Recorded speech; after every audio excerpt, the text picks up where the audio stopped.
Hello दोस्तों, welcome back to the channel class 10 maths with Kapil. तो जैसा कि हमने जो अपना chapter third pair of linear equation two variable के सारे इंपॉर्टेंट टॉपिक्स हमने पहली वीडियो में पढ़ लिए हैं। अगर आपने नहीं देखी वो वीडियो तो आप जाके चैनल में प्लेलिस्ट क्रिएट कर रखी है मैंने चैप्टर 3 के नाम से।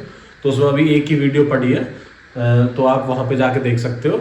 उसमें जो भी अपनी लीनियर इक्वेशन क्या होती है, वन वेरिएबल में सॉल्यूशन कैसे निकलता है, टू वेरिएबल में सॉल्यूशन कैसे निकलता है, इक्वेशन क्या होती है, वेरिएबल क्या होता है, कोफिशिएंट क्या होती है, कोई भी मतलब लीनियर इक्वेशन टू वेरिएबल को कैसे सॉल्व कर सकते हैं, एक्स और वाई की वैल्यू कैसे कैसे निकाल सकते हैं, ग्राफिकल मेथड से कैसे निकालते हैं, अरिथमेटिक मेथड से कैसे निकालते हैं, और अरिथमेटिक में भी जो आपके सिलेबस में सब्स्टिट्यूशन और एलिमिनेशन मेथड से कैसे निकालते हैं, क्या क्या स्टेप्स फॉलो करते हैं। एंड उसमें आगे चल के जो भी उसके कोफिशिएंट्स वगैरह होते हैं, मतलब इक्वेशंस के या लाइंस के, तो उनसे जो रिलेशन होता है, मतलब लाइंस को ये डिफाइन करने का कि वो कंसिस्टेंट है या इनकंसिस्टेंट है, या फिर दो लाइंस पैरेलल है, इंसिडेंट है, मतलब कोइंसिडेंट है, या फिर इंटरसेक्टिंग लाइंस है। तो वो सारी मैंने पहली वीडियो में बता दी थी। अब हम स्टार्ट करते हैं अपनी एक्सरसाइज के साथ। जैसा कि मैंने पहले आपको बताया था, पहले हम सारे टॉपिक्स पढ़ेंगे, उसके बाद अपनी जो एक्सरसाइजेज है उनको वन बाय वन सॉल्व करेंगे। मैंने पहले वाली वीडियो में जो भी अपनी कॉमन वर्ड प्रॉब्लम्स होती है उनकी कैसे अप्रोच करें सॉल्यूशन निकालने के लिए, वो भी सारी दी हुई है। मतलब जैसे कि कोई एज प्रॉब्लम आ जाए तो उसको कैसे अप्रोच करें, किसकी एज क्या मान है, कितने साल पहले की एज क्या रहेगी, इक्वेशन कैसे बनाए, वो सारी अप्रोच मैंने बताई थी। अब उन्हीं टॉपिक्स को रिवाइज करते हुए अपनी एक्सरसाइजेस पे चलते हैं। तो वन बाय वन मैं क्वेश्चंस करूंगा एंड जो भी अगर एक से ज़्यादा पार्ट है तो उनको समझाऊंगा। बाकी जो वर्ड प्रॉब्लम्स है उनकी मैं इक्वेशंस आपसे बनवा लूंगा। बाकी जो मेथड्स है, जिस भी मेथड से वो पूछ रहा है उससे आप सॉल्यूशन उसका निकाल सकते हो। तो हम स्टार्ट करते हैं अपनी एक्सरसाइज 3.1 के साथ। तो इसमें आपका पहला क्वेश्चन आ जाता है, form the pair of linear equation in the following problem and find their solution graphically. तो उनका ग्राफ से सॉल्यूशन निकालना है। तो ग्राफ से मैं बता चुका हूं कि ग्राफ से सॉल्यूशन कैसे निकालते हैं। एक बार और रिवाइज करने के लिए यहां से एक सॉल्यूशन निकाल के देख लेंगे। तो क्वेश्चन नंबर फर्स्ट के फर्स्ट पार्ट पे चल देते हैं हम। इसमें क्या क्या है, 10 student of class x took part in mathematics quiz. देखो मैथ्स में जैसा मैंने पहले भी आपको बताया था, जैसा कुछ बोल रखा है कि जैसा भी क्वेश्चन में बोल रखा है वो आपको लिखना जरूर है क्वेश्चन आंसर शीट में। मान लो कुछ भी मतलब इतने स्टूडेंट्स ने मैथ पूछा है, या फिर कुछ भी जो दिया हुआ है कि इतने स्टूडेंट्स हैं मैथमेटिक्स क्लास में, तो आपको लिखना है कि as given we are having x students in class में, जैसा कि दे रखा है, मतलब लिख के जरूर चलना है। तो यहाँ क्या दे रखा है, 10 students of class x, 10th के 10 student took part in mathematics quiz. If the number of girls is 4 more than the number of boys, find the number of boys and girls who took part in. अब जो भी इससे पूछा है ना कि वो निकाल लो, तो वही हमने अब वही एक्स और वाई मान लेने हैं। तो मान लेने let number of girls in class 10th में गर्ल्स का नंबर क्या, एक्स मान लिया। वही नंबर ऑफ बॉयज, मैं यहाँ पे ऐसे कर रहा हूँ, आपको पूरा ही लिखना है कहीं मार्क्स कट जाए। इन क्लास 10th वो हमने वाई मान लिया। तो क्या कह रहा है, स्टेप बाय चलना अकॉर्डिंग टू फर्स्ट कंडीशन, ये लिखना जरूर है। पहली कंडीशन का अकॉर्डिंग 10 स्टूडेंट्स, मतलब जो टोटल स्टूडेंट्स वो क्या है 10 है, तो x प्लस वाई क्या आ गया अपना 10 आ गया। ये पहली इक्वेशन। अब वो है अकॉर्डिंग टू सेकंड इक्वेशन या फिर सेकंड कंडीशन।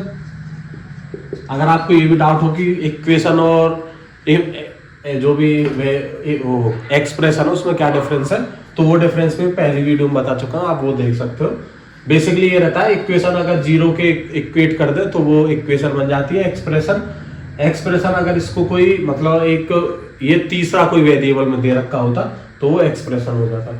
अब दूसरी कंडीशन क्या है, number of girls is 4 more than the number of boys. Number of girls क्या था x, 4 मोर देन 4 ज्यादा है किससे, बॉयज से, तो y प्लस एक्स। ये दूसरी कंडीशन आ गई, y प्लस 4। इसको थोड़ा रीअरेंज कर लो तो x माइनस वाई क्या आ गई, 4 आ गई। ये सेकंड। अब ग्राफिकली क्या रहता है, ग्राफ से आंसर निकालने के लिए हमें क्या करना है, पहली कंडीशन जो दे रखी है, पुटिंग रैंडम वैल्यूज रखनी है, putting random values of x to get y in first, यहाँ पे x कर लिया, यहाँ पे y, कोई भी रैंडम वैल्यूज लेके चलनी है अपने, कोई भी 4 या 3 वैल्यूज मान लो आप, 3 से ही ग्राफ बन जाता है। अगर आप यहाँ पे एक तो 0 आ जाती है, एक 1 आ जाती है, एक -1 ले लो, तो उससे ही ग्राफ का पैटर्न पता चल जाता है। अगर x 0 माने तो y क्या आ गया 10, अगर y 0 माने तो x क्या आ गया 10, अगर y x -1 माने या फिर 5 मान लो, -5 मान लो, x को प्लस के 5 मान लिया, अगर प्लस के 5 माने तो y क्या आ गया 5। ऐसा ही सेम करना है पुटिंग इन, ऐसा ही सेम करना है सेकंड इक्वेशन को पुट करना है, तो वहां से x और y की क्या वैल्यूज आ जाएंगी, सेम x और y की 2 वैल्यूज आएंगी, 2 या 3 जो भी आप निकालोगे। x की अगर हमने 0 रखी तो y की क्या आई -4, अगर y की 0 रखी तो x की क्या आई 4, अगर x की हमने -2 रखी तो y की क्या आई -2 रह जाएगा प्लस के 6, तो y क्या आ जाएगा -6। आप कुछ भी रख सकते हो, वो कोई टेंशन नहीं है आपको। और ये भी है, आपको जो भी एग्जाम का जो भी जो मतलब एग्जाम के लिए आपको पहले पता चल जाएगा कि आपको जो भी ग्राफ कार्ड है या फिर ग्राफ पेपर है वो लेके जाना है या नहीं लेके जाना है, या फिर आपको एग्जाम सेंटर में प्रोवाइड करेंगे। तो आपने जो भी एडमिट कार्ड आएंगे उसमें लिखा हुआ होगा, वो एक बार देख लेना आप। तो अब ये 2 लाइंस की हमको वैल्यूज पता चल गया, ग्राफ बनाते हैं। यहां से मैं x और y का ग्राफ बना रहा हूं, ये x है, ये -x क्वाड्रेंट, ये y है, ये -y है। यहां से हमें मतलब जो भी 0 1 2 उसी अकॉर्डिंग इंडेक्सिंग करनी है, जो ये सारी वैल्यूज अपने को दिख जाए। ग्राफ में तो हर टाइप की लाइन रहती है, तो उसके अकॉर्डिंग आपको इजी पड़ जाएगा ग्राफ में होता है। तो जो x की क्या वैल्यू जा रही है हमारी 5 तक और 10 तक जा रही है, ऐसे यहाँ भी वही सेम है। तो यहाँ क्या है, 2 के कॉम्बिनेशन ले ले, 2,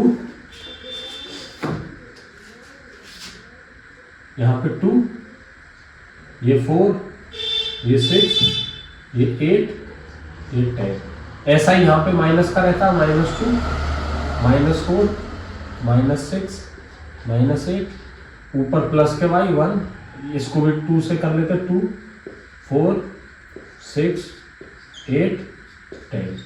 यहाँ पे वही से माइनस का, -2, -4, -6, -8।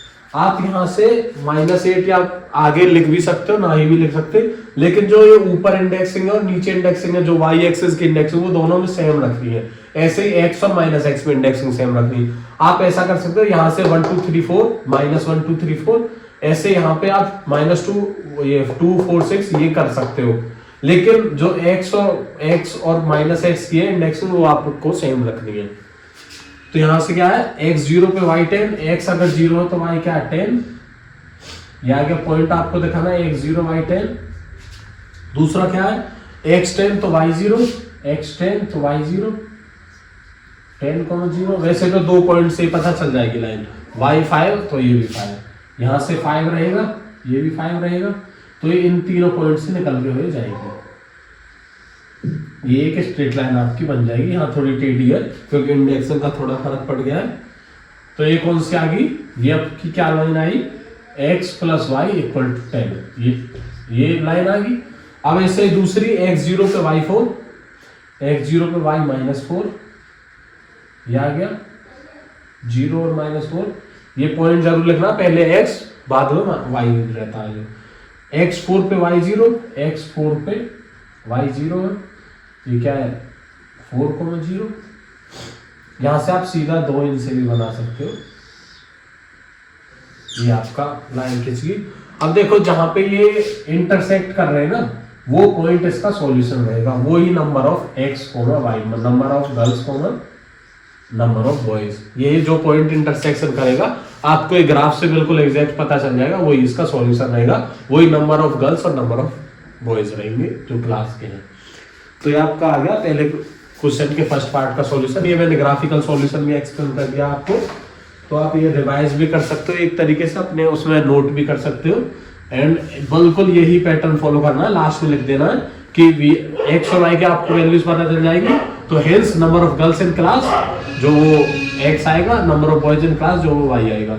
ये दोनों एक्स और वाई की कंडीशन अगर क्रॉस वैल्यू वेरीफाई करना है, जैसे अगर एग्जाम पेपर में आपके पास टाइम बच जाता है क्वेश्चंस को क्रॉस वेरीफाई करने के लिए, आपके जो आंसर्स निकले तो इन कंडीशंस में रख के देख सकते हो ये दोनों कंडीशन एक्स और वाई की पास होनी चाहिए। तो ये पहला मेथड हो गया। तो मैं अब इसको इरेज कर देता हूँ, आप नोट कर सकते हो, पॉज करके नोट कर सकते हो। अब अपना सेकंड पार्ट पे चलते हैं इसके।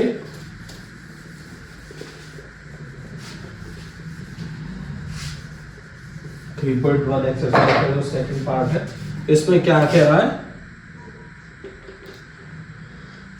5 pencils 7 pens together cost 50 whereas 7 pencil 5 pens together cost 46, find the cost of 1 pencil and that 1 pencil। तो वही सेम करना है, late cost of 1 pencil x मान लेनी है और कॉस्ट ऑफ 1 पेन y मान लेनी है।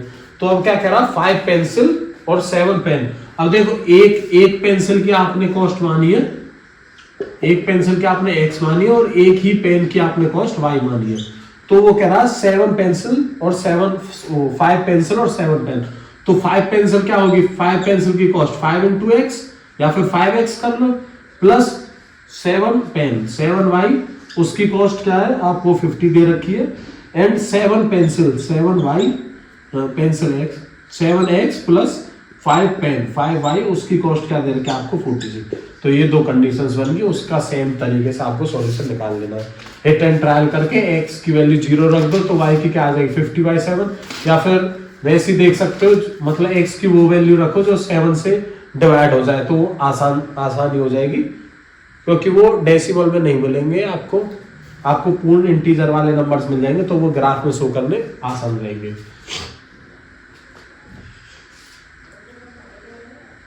जैसे x की वैल्यू 3 मान सकते हो, तो x की वैल्यू 3 आई तो यहाँ माइनस करो 35, तो y की क्या आएगी 5 वैल्यू आएगी। ऐसे ही उल्टा कर लो, 3 की जगह -3 कर दो तो भी वो डिवाइड वो रहेगा, 0 रख दो या फिर y की वैल्यू 0 रख दो, तो वो आपके सॉल्यूशन निकल जाएंगे।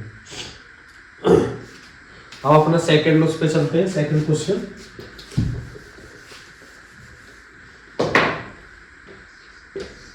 सेकंड में क्या कह रहा है, on comparing the ratios of coefficients a1/a2 b1/b2 c1/c2 find out the lines representing the following pair of linear equation intersect at the point और पैरेलल और कोइंसिडेंट। तो मैंने क्या बताया था, पैरेलल 3 तरीके की लाइन हो सकती है अपनी, पैरेलल हो सकती है, दूसरी क्या हो सकती है इंटरसेक्टिंग, दोनों आपस में काट रही हो, पैरेलल जैसे रेल की पटली, इंटरसेक्टिंग ऐसे, और क्या हो सकती है कोइंसिडेंट। कोइंसिडेंट मतलब एक के ऊपर एक, ये आगे।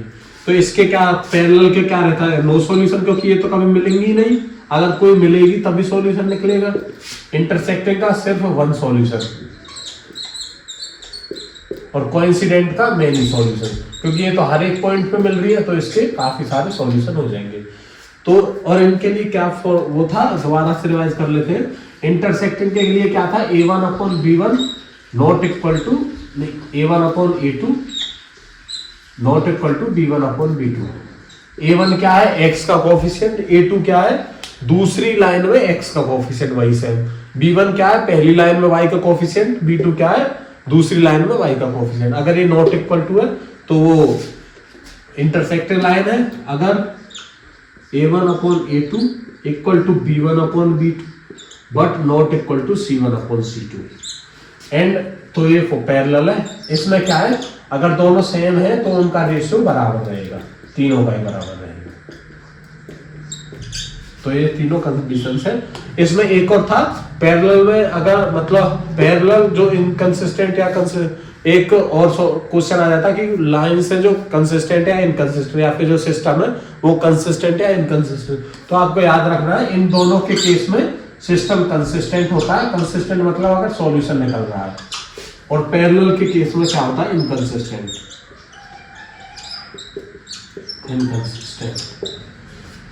तो आप पहला क्वेश्चन देख सकते हो, उसमें क्या पहली इक्वेशन दे रखी 5x - 4y + 8 और दूसरे 7x + 6y - 9 = 0। आपको ये और ध्यान रखना है, जो आप a1 a2 b1 b2 c1 c2 ये साइंस के साथ लिखने, मतलब साइन मतलब प्लस माइनस उसके साथ लिखने हैं। और जो C1 या C2 वैल्यूज है वो या तो जीरो के एक साइड हो, मतलब या तो इधर हो या फिर उधर हो, ये जरूर ध्यान रखना है। अगर एक में मान लो जीरो से राइट हैंड साइड दे रखी है, एक में जीरो से लेफ्ट हैंड साइड दे रखी है, तो आपको एक तरफ करके ही वो C1 C2 वैल्यूज लिखनी है उसमें, क्योंकि उसमें साइन का चक्कर पड़ जाएगा। अगर यहाँ पे मान लो 1/2 एक और B1 B2 है, B 1/2 है, लेकिन साइन माइनस का है तो वो नॉट इक्वल है। तो इसमें देखोगे जैसे, तो A1/A2 क्या 5/7 और B1 क्या है 4/6, तो 5/7 नॉट इक्वल टू 4/6, तो ये क्या आ गई, इंटरसेक्टिंग लाइंस आ गई। दूसरा 9/18 3/6, 9/18 देखोगे तो 1/2, 3/6 1/2, और C1 C2 देखोगे तो 1/2, ये तीनों बराबर आ रहे हैं, तीनों बराबर है तो कोइंसिडेंट लाइन। ऐसे तीसरा 6x - 3y, 6/2 जो दूसरी का A2 है, 6/2 और -3/-1, 6/2 क्या है 3/1, वो भी 3/1, और ये नॉट इक्वल टू C1/6, तो वो पैरेलल लाइन है। ऐसा ही है third, on comparing the ratios find out whether the following are consistent inconsistent. वही सेम आपको फॉलो करना और बता देना कि वो इनकंसिस्टेंट या कंसिस्टेंट है। अब आ गया आपका फोर्थ क्वेश्चन। फोर्थ में same, which of the following pair of linear equation are consistent और inconsistent. If consistent obtain the solution, अगर कंसिस्टेंट है तो सॉल्यूशन निकालो। मतलब कंसिस्टेंट का ही क्यों निकलता है, क्योंकि पैरेलल तो चलती है, पैरेलल का तो कोई सॉल्यूशन ही नहीं है। या तो इंटरसेक्टिंग क्या है कंसिडेंट, कोइंसिडेंट का वो क्या है कंसिस्टेंट वाले हैं, इसलिए उनका सॉल्यूशन है, तो उसका ग्राफ से सॉल्यूशन निकाल देंगे। फोर्थ क्वेश्चन में हो गया अपना। अब क्या है फिफ्थ पे चलते हैं।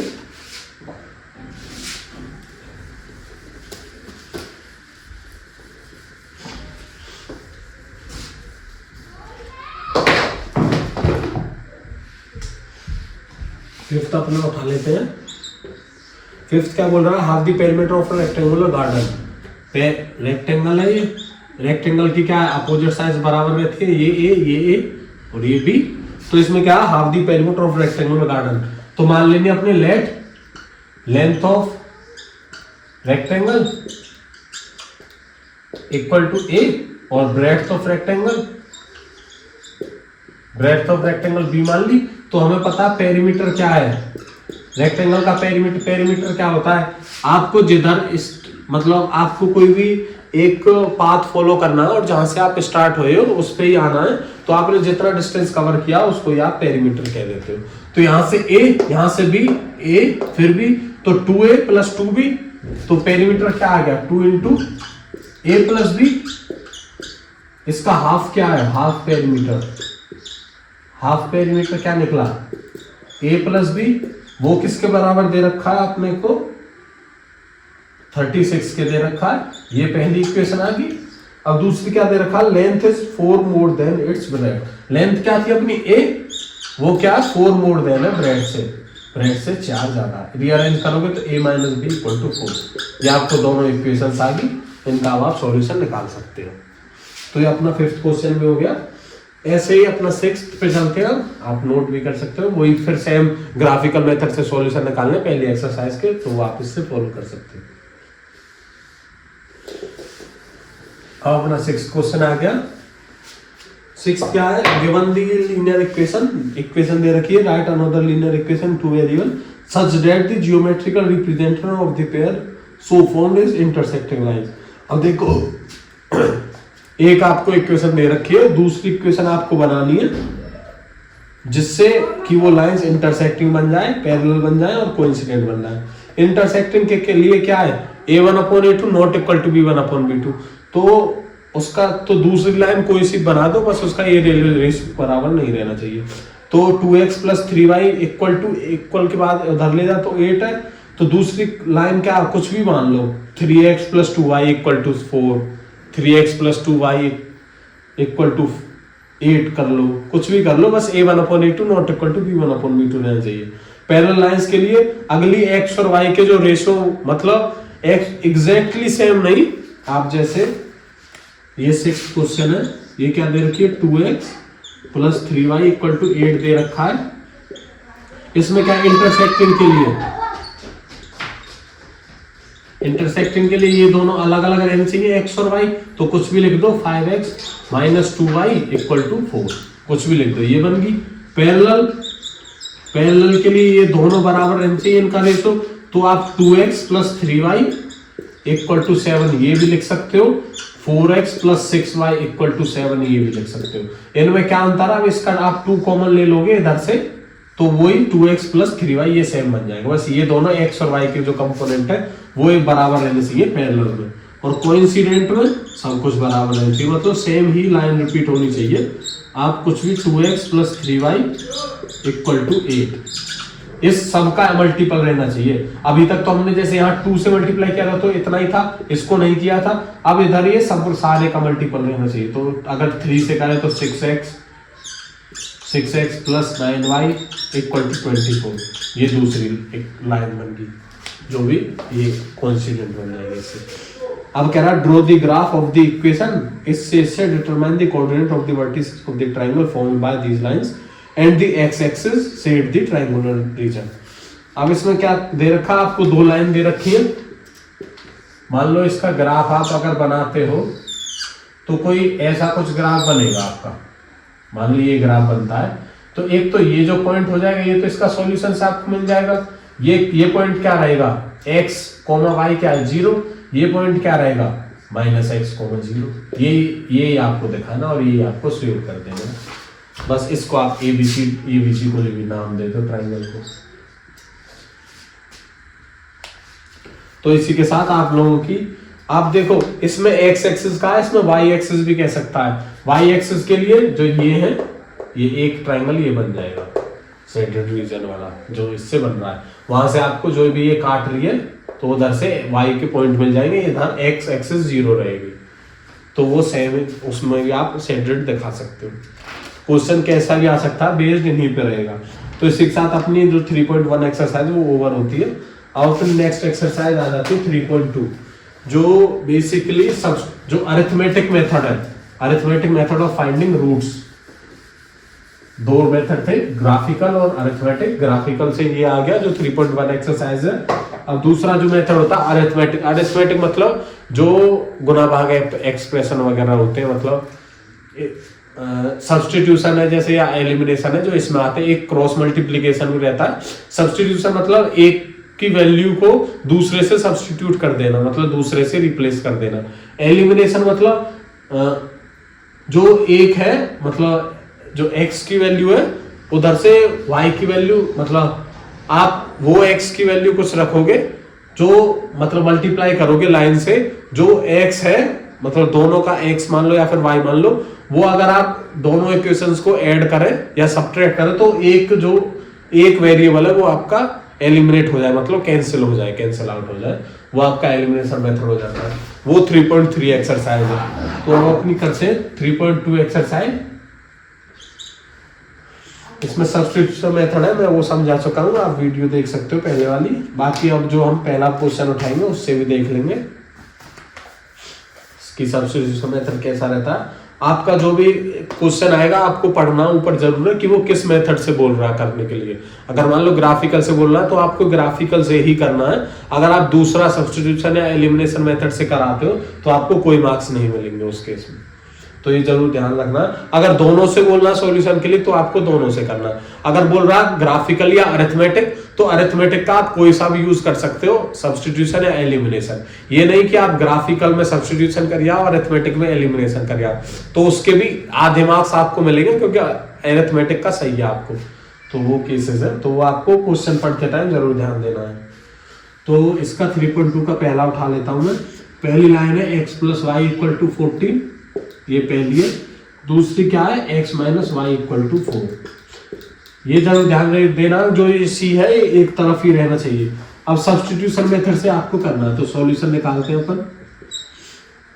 सब्स्टिट्यूशन से क्या है, टेकिंग इक्वेशन 1, पहली इक्वेशन अपने ले ली, तो पहली क्या x plus y equal to 10, ये एक लाइन बढ़ा दो, क्वेश्चन लंबा हो जाएगा। यहां से x क्या आ गया 14 माइनस के y, ये आपकी थर्ड इक्वेशन आ गई। अब x की वैल्यू सेकंड में रख दो, यही सब्स्टिट्यूशन रहता है, मतलब एक की वैल्यू दूसरे में सब्स्टिट्यूट कर देना। Putting value of x from third equation into second. Third से जो x है उसको सेकंड में रख देना, तो क्या आ गया 14 माइनस वाई इक्वल टू 4। तो यहां से -2y, 14 को उधर ले गए तो 4 माइनस 10, स्टेप बढ़ाते चलो, 2y क्या आ गया -10, माइनस से माइनस कट गया, यहां से y क्या आ गया 10/2, या फिर y क्या आ गया 5। अब y 5 है तो x की वैल्यू नाउ y आपको मिल गया, तो x की वैल्यू अगेन थर्ड में रख दो, फर्स्ट में रख दो, किसी में रख दो, आपको x मिल जाएगा। नाउ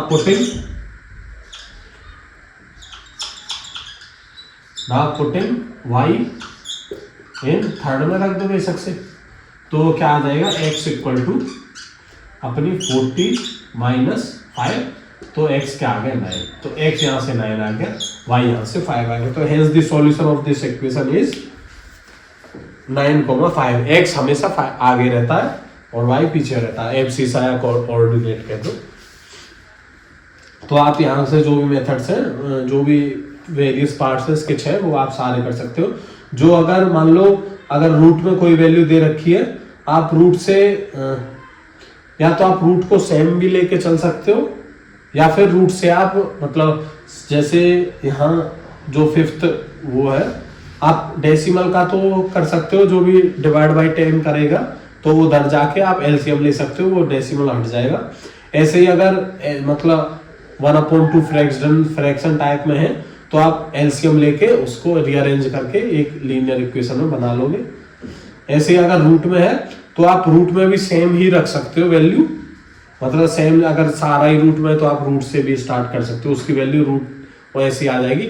लेकिन रूट का जो क्वेश्चन है वो ग्राफ के उसमें नहीं आएगा। अगर आपका कोई ग्राफ रूट का एक लाइंस दे रखी है तो उससे ग्राफ नहीं बनाने को बोलेंगे वो। कुछ आपको रूट की वैल्यूज भी याद करके चलनी, जैसे √2 की क्या रहती है, √3 की क्या रहती है, √2 की 1.414, √3 की 1.732, तो ऐसे आपको याद करके चलनी है रूट्स की वैल्यू। ऐसे आप सेकंड क्वेश्चन पे आ जाते हैं, solve 2x + 3y = 11 and 2x - 4y = -24 and hence find the value of m for which y = mx + 3। अब यहाँ से क्या करने हैं आपको, इन दोनों इक्वेशन से सब्स्टिट्यूशन मेथड से x और y की वैल्यू मिल जाएगी। अब उसकी वैल्यू आपको जो इक्वेशन दे रखी है y = mx + 3 उसमें रख देनी है, वहां से आपको m निकल के आ जाएगा, वही आपकी m की वैल्यू हो जाएगी। अब आपका आ जाता है थर्ड क्वेश्चन। थर्ड में जो वर्ड प्रॉब्लम्स है उनको हम अपनी लीनियर इक्वेशन बनाते हैं।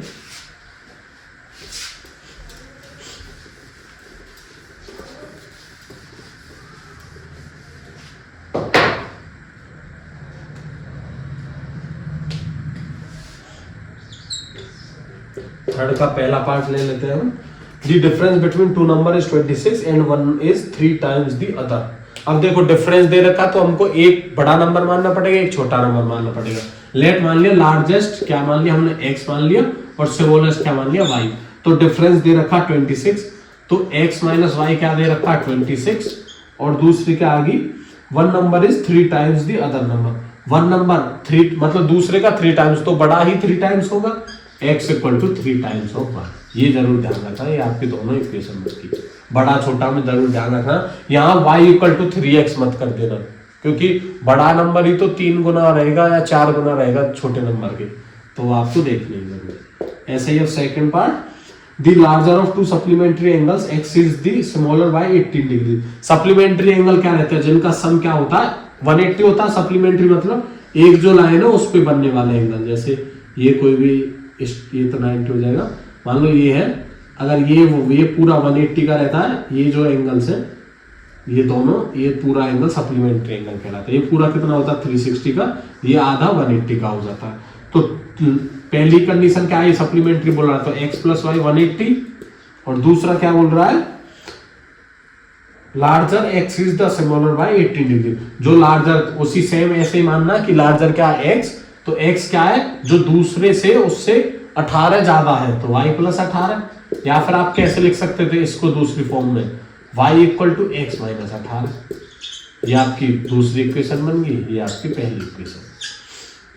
तो यहां से आपको 2 पार्ट क्लियर हो गए।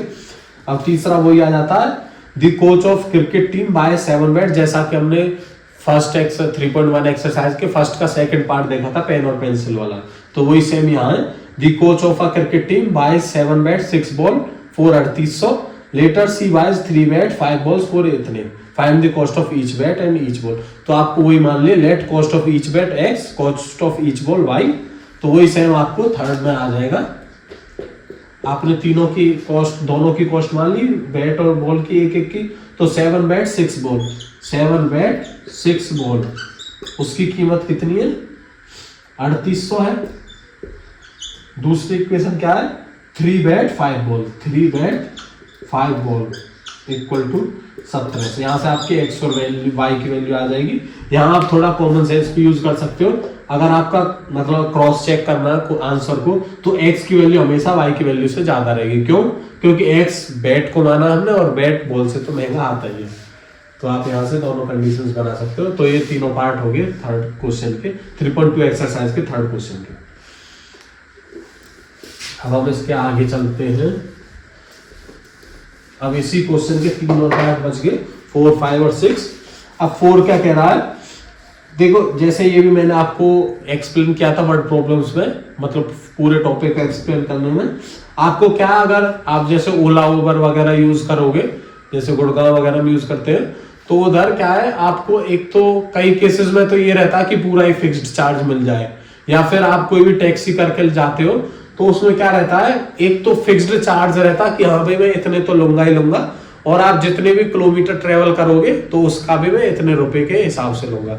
जैसे मैं आपको अपना वैसे एग्रीकल्चरल उससे बताऊं, तो उसमें क्या है, जैसे जो कंबाइन होती है उसका जो ड्राइवर रहता है, वो जो व्हीट या फिर नाज को काटने वाली होती है, उसमें क्या क्या करता है, मतलब जो ड्राइवर रहता है वो एक तो उसकी फिक्स्ड इनकम होती है कि वो 20,000 रुपए में है, दूसरा वो जितने एकड़ काटती है मशीन उसके भी 40 या 45 रुपए के हिसाब से लेता है।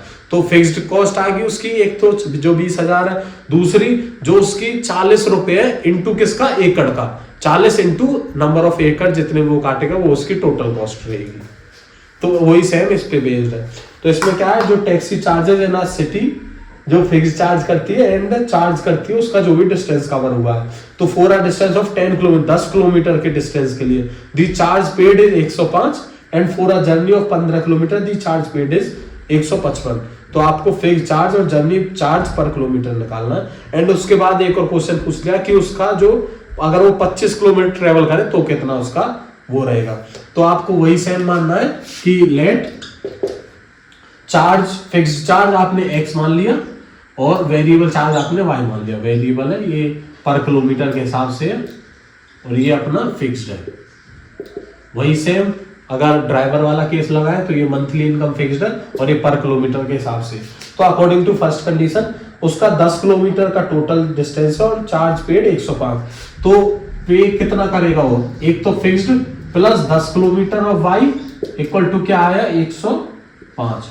वही सेम आया ना, एक तो उसकी फिक्स्ड ड्राइवर की फिक्स्ड कॉस्ट इन, और दूसरा क्या है उसकी जो वेरिएबल है पर एकड़ की इनटू में नंबर ऑफ एकड़, जैसे 40 इंटू नंबर ऑफ एकड़, वही x प्लस, अगर यहाँ 10 किलोमीटर बोल रहा है तो 10 इंटू y जो चार्ज है पर किलोमीटर का। ये पहली इक्वेशन बन गई। दूसरी क्या बोल रहा है, 15 किलोमीटर के 155 चार्ज करती है, तो x प्लस 15 किलोमीटर के लिए 155। यहाँ से आपको x और y की वैल्यू निकाल लो। वही फिर तीसरी क्या आ जाएगी, जो उसकी कॉस्ट रहेगी 25 किलोमीटर के लिए 425 किलोमीटर, 25 किलोमीटर के लिए क्या रहेगी x प्लस 25y। यहाँ से x और y की वैल्यू निकाल लेना, वही आपके रुपीज में कॉस्ट आ जाएगी। तो ये हो गया आपका फोर्थ क्वेश्चन। अब आया fifth, a fraction becomes 9/11 if 2 is added to both the numerator and the denominator। तो फ्रैक्शन क्या रहता है, x अपॉन y या फिर नोमिनेटर अपॉन डिनोमिनेटर। तो आपको फ्रैक्शन ही मान के चलना, लेट फ्रैक्शन मान लिया आपने x अपॉन y। अब ये क्या कह रहा है, पहली कंडीशन से अगर 2 is added to both the numerator and denominator, अगर 2 नोमिनेटर एंड डिनोमिनेटर दोनों में ऐड कर दे तो फ्रैक्शन क्या आ जाता है 9/11। यहाँ से आप थोड़ा रीअरेंज कर लेना इसको क्रॉस मल्टीप्लीकेशन करके, तो आपकी क्या आ जाएगी 11x plus 22 equal to 9y plus 18। x और y को एक तरफ करो, 11x minus 9y equal to -4। ये आपकी पहली कंडीशन बन गई। अब दूसरी क्या बोल रहा है, if 3 is added to both the numerator and denominator it becomes 5/3। अगर 3 ऐड कर देते हैं हम x/3 और y/y+3 तो वो क्या बन जाता है, 5/6 बन जाता है। उसी तरीके से आप इसको सॉल्व कर लो रीअरेंज करके, वो आपकी सेकंड इक्वेशन बन जाएगी। तो अब इन इक्वेशन का सॉल्यूशन निकालो तो आपका फ्रैक्शन बन जाएगा, जो भी x/y। आंसर पूछा फाइंड द फ्रैक्शन, तो फ्रैक्शन आप ये नहीं कि x और y की वैल्यू निकाल के छोड़ जाओगे, आपको लिखना hence the fraction is x/y। जो भी x और y की वैल्यू, जैसे x की 1 y की 2 आ जाती है, तो हेंस द फ्रैक्शन इज 1/2। ये आपको जरूर अंत में लिख के आना है। इनका भी वो 1-2 नंबर काट लेते हैं एग्जाम में। 5 पार्ट हो गए इसके, अब आ जाता last and sixth.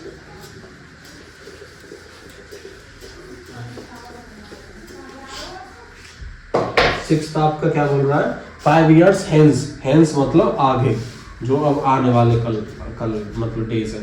The age of Jacob will be 3 times that of his son, और मतलब जो आने वाले 5 साल है, जैकब की जो एज है वो 3 times हो जाएगी अपने सन की एज, और 5 साल पहले जो जैकब की एज थी वो 7 times थी अपने सन से।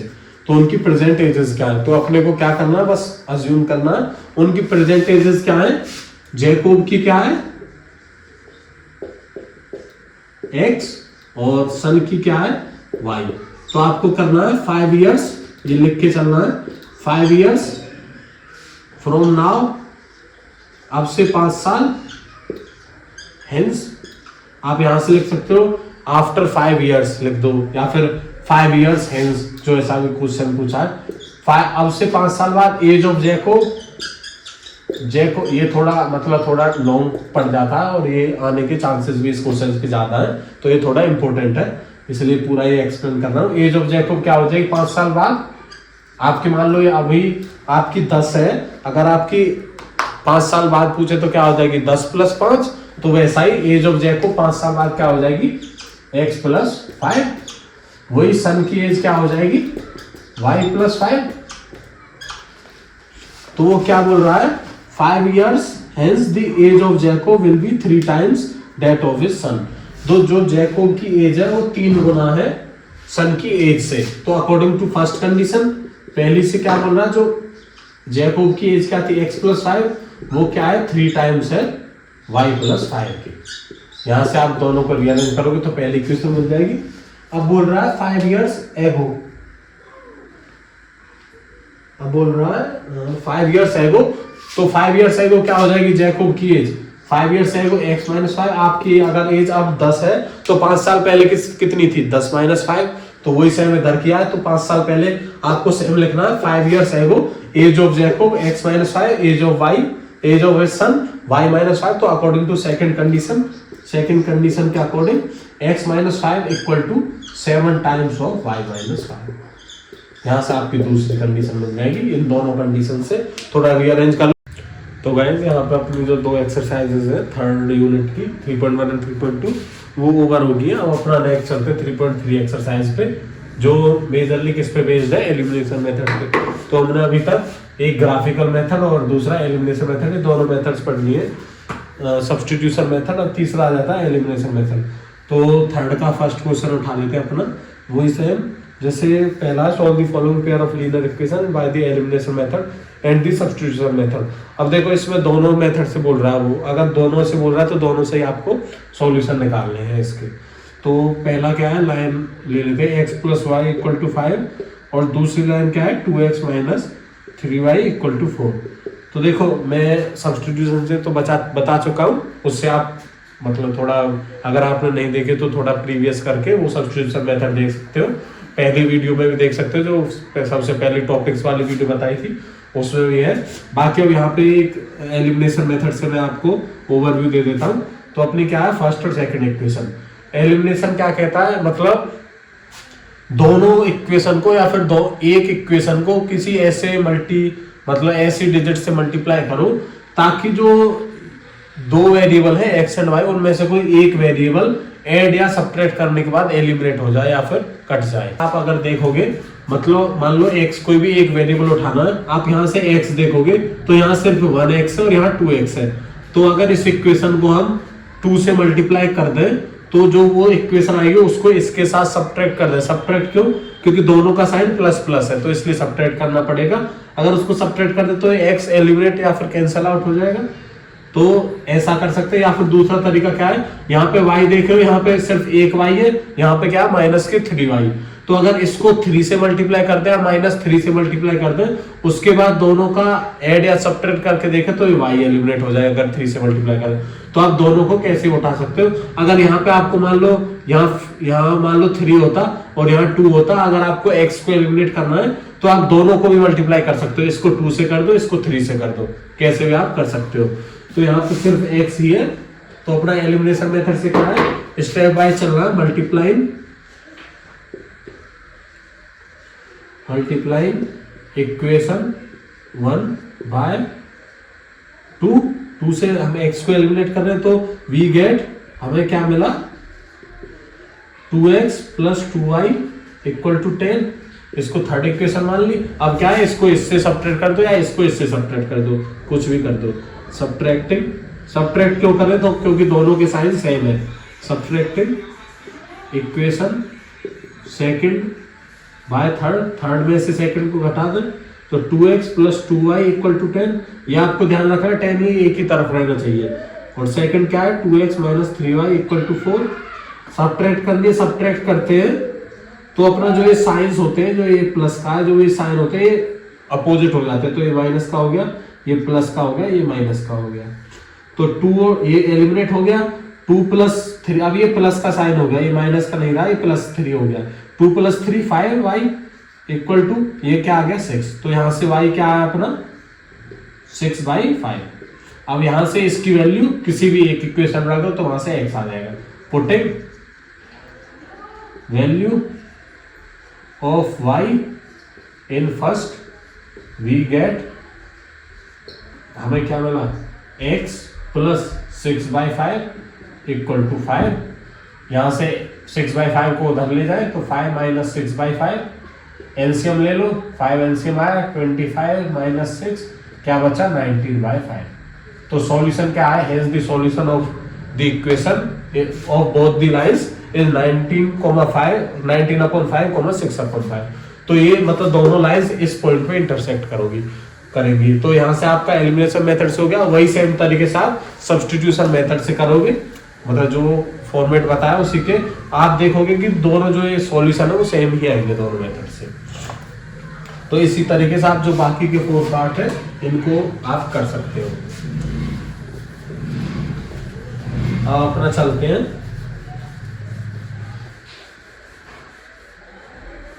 नेक्स्ट पार्ट पे। अब अपना सेकंड क्वेश्चन पे चलते हैं। सेकंड क्वेश्चन क्या है, वर्ड प्रॉब्लम्स है। सेकंड क्वेश्चन में क्या है, वर्ड प्रॉब्लम्स। तो मैं इनकी जो भी सेम जैसे पहले तरीके से बता रहा था, इनकी मैं इक्वेशंस फॉर्म करवाऊंगा आपसे, ताकि आपको भी एक मतलब रिवीजन टाइप भी हो जाए। तो इसमें क्या है, we add 1 to the numerator and subtract 1 from the denominator. तो सेम है, लेट फ्रैक्शन मान लेना अपने को x/y। तो ये क्या कह रहा, फर्स्ट कंडीशन से अगर 1 न्यूमरेटर में ऐड करें और 1 डिनोमिनेटर से घटा दें, तो x में 1 जोड़ना है और y में 1 घटाना है। तो हमको क्या मिल जाता है, ये फ्रैक्शन रिड्यूसेस टू 1।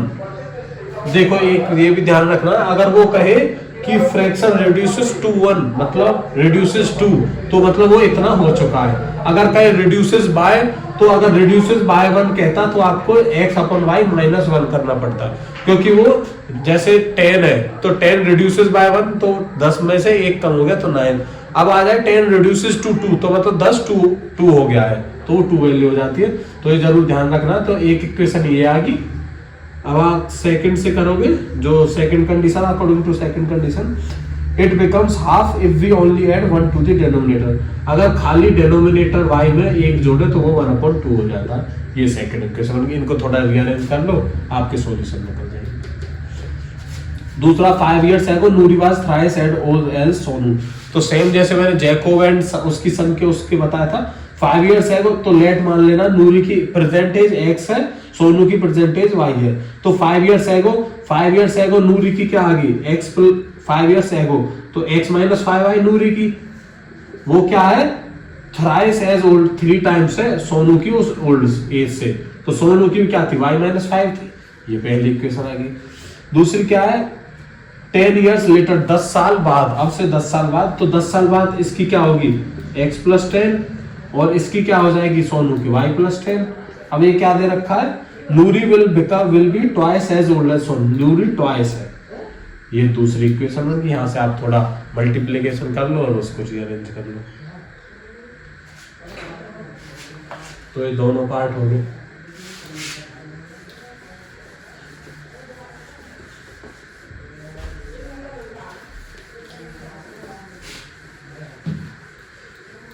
अब हम क्या है, सेकंड क्वेश्चन का थर्ड पार्ट पे पहुंच गए।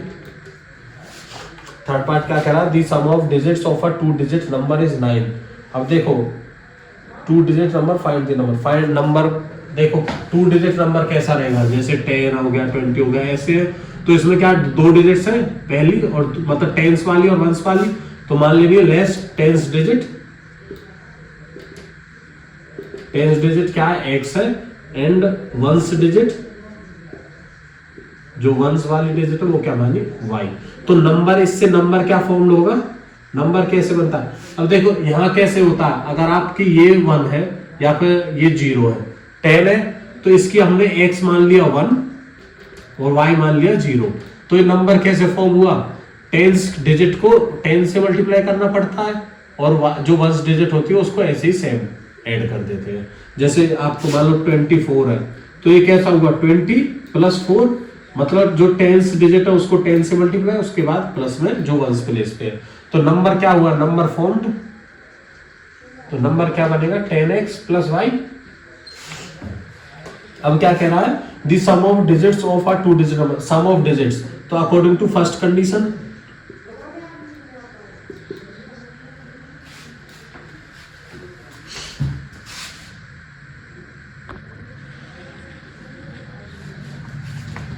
तो यहाँ according to first condition sum of digits क्या दे रखा है, x + y क्या है 9। और according to second condition, second condition क्या दे रखा है, also 9 times this number is twice the number obtained by reversing the order of digits. 9 times this number, 9 times जो नंबर बना है 10x + y, ये किसके बराबर है, twice of number obtained by reversing the digits. तो रिवर्स मतलब x की जगह y कर देना, y की जगह x कर देना। ये आपकी थोड़ा रीअरेंज करोगे तो आपकी सेकंड इक्वेशन बन जाएगी। तो आप गाइस ये जो मेथड है वो फॉलो कर सकते हो, उसमें जो सीक्वेंस है या फिर जो स्ट्रेटजी है वो देख सकते हो। ये आसानी से क्वेश्चन इसी के बेस पे आएगा, आप यहाँ से देख सकते हो। तो अपना चलते हैं फोर्थ पार्ट पे। इसके 2 पार्ट और बच गए अपने, उसके साथ बाद में 3.3 एक्सरसाइज भी खत्म हो गई। तो fourth, Meena went to a bank to withdraw 2000, she asked the cashier to give her 50 and 100 notes only. Meena got 25 notes in all, then how many notes of 50 and 100 received? तो आपको क्या करना, लेट मान लेना कि notes received by Meena, 50 rupee notes received by Meena, वो x मान ली 50 rupees वाली, और y और 100 rupees note received by Meena is y। तो ये देखो अब उसका टोटल कितने रुपए मिले। जैसे आप अगर बैंक में भी जाते हो तो वो क्या, मान लो आपको 50 रुपए के 10 नोट है, तो 50 के 10 और 100 के मान लो 20 नोट है, तो ये 500 और ये क्या हुआ 2000। तो इतना टोटल आपने जमा किया है। तो ऐसे ही अगर आपको मतलब मान लो x क्या है, नंबर ऑफ वो नोट्स है, तो आप अगर मान लो एग्जैक्ट अगर आपको देखना है कि ये 2500 कैसे बनेगा, तो क्या बनेगा 50x + 100y, ये अपना टोटल मनी होगी जो रिसीव्ड करी हुई है वो मीना। तो पहली इक्वेशन से क्या है, द कैशियर विथड्रॉ, एक तो वो 2000 निकालने गई है, तो पहली इक्वेशन से 2000 के बराबर रहेगी। दूसरी क्या है, सी आज दी कैसे, तो Meena got 25 notes in all, और उसको टोटल 25 मिले, मतलब जो टोटल नोट्स है ये 10 और 20, यहाँ 30 नोट थे, ऐसे यहाँ उसको क्या मिले हैं, x + y 25 मिले। ये आपकी सेकंड इक्वेशन होगी, आपकी फर्स्ट इक्वेशन थी। दोनों को सॉल्व कर लो सब्स्टिट्यूशन मेथड से या फिर एलिमिनेशन मेथड से, जो भी वो बोल रहा है वहां से इसके सॉल्यूशन निकल जाएंगे लाइंस के। अब हम 5th पार्ट पे चलते हैं।